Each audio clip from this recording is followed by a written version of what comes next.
అగ్రరాజ్యం అమెరికా అత్యాధునిక సాంకేతికతను ఉపయోగించి తన దేశ రక్షణ వ్యవస్థను మరింత బలోపేతం చేసేందుకు రంగం సిద్ధం చేసింది.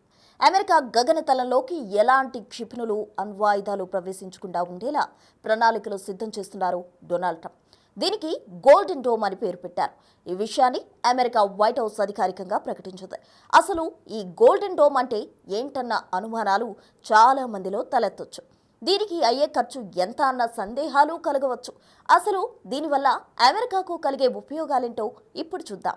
గోల్డెన్ డోమ్ అంటే అత్యాధునిక సాంకేతికతను ఉపయోగించి తయారు చేసే ఒక లేజర్ కిరణం. ఈ లేజర్ కిరణాలు ఎంతటి దృఢమైన లోహాలనైనా సెకండ్ల వ్యవధిలో కోసి పడేస్తుంది. ఇలాంటి లేజర్ శక్తితో కూడిన ఉపగ్రహాన్ని అమెరికా తయారు చేసేందుకు సిద్ధమైంది.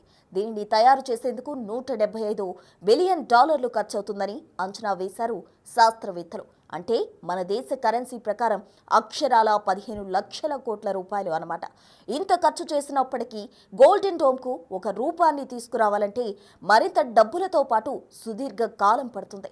దాదాపు 20 ఏళ్లలో $542 బిలియన్ ఖర్చవుతుందని భావిస్తున్నారు నిపుణులు. ఇది అమెరికా చేతిలోకి వస్తే ప్రపంచంలోనే అత్యంత శక్తివంతమైన దేశంగా అమెరికా మారిపోతుంది. కేవలం లేజర్ కాంతిని ఉపయోగించి పెద్ద సంఖ్యలో ఉపగ్రహాలు నింగిలోకి ప్రవేశపెట్టడమే గోల్డెన్ డోమ్ ముఖ్య ఉద్దేశం. తద్వారా అత్యాధునిక సాంకేతికతతో కూడిన నిఘా వ్యవస్థను ఏర్పాటు చేసుకోవడం సులభమవుతుంది. శత్రు దేశాలు చేసే దాడులు ముందుగానే పసిగట్టే అవకాశం ఉంటుంది. అలాగే ఉగ్రమూకలు చేసే దాడులను సమర్థవంతంగా తిప్పికొట్టేలా దీనిని తీర్చిదిద్దనున్నారు. ఈ గోల్డెన్ డోమ్లో లేజర్ కిరణాలకు అవసరమైన కాంతి పుంజాన్ని, క్షిపణులు, ఆణ్వాయుధాలు, డ్రోన్లను గుర్తించే సెన్సార్లు, అలాగే ఏఐ ఆపరేటింగ్ సిస్టమ్ను, అవసరమైన ఉపగ్రహాలను ఉపయోగించి దీన్ని తయారు చేయనున్నారు. అంతేకాకుండా పొరుగు దేశాల క్షిపణులు ఎదుర్కొనేందుకు గోల్డెన్ డోమ్ లోపల పలు అణ్వాస్త్రాలు అమరుస్తారు.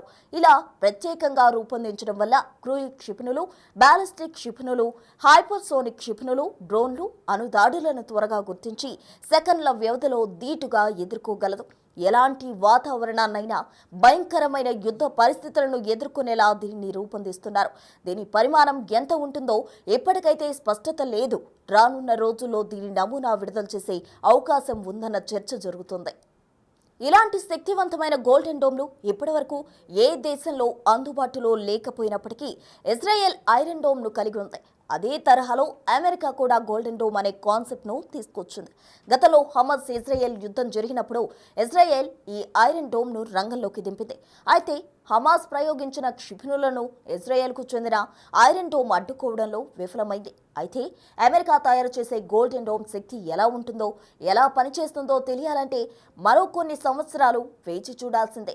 అయితే ఈ గోల్డెన్ డోమ్లను Russia, China, Iran, North Korea నుంచి వచ్చే ఉపద్రవాన్ని ఎదుర్కోవడం కోసం రూపొందిస్తున్నట్టు వార్తలు వినిపిస్తున్నాయి. ఈ క్రమంలోనే గోల్డెన్ డోమ్ కాన్సెప్ట్ను చైనా, రష్యాలు వ్యతిరేకించడం ప్రారంభించాయి. ఇది అందుబాటులోకి వస్తే ప్రపంచ దేశాలకు పెద్ద ఎత్తున ముప్పు ఉంటుందని భావిస్తున్నాయి. మరి ట్రంప్ దీనిపై ఎలా స్పందిస్తారో వేచి చూడాలి.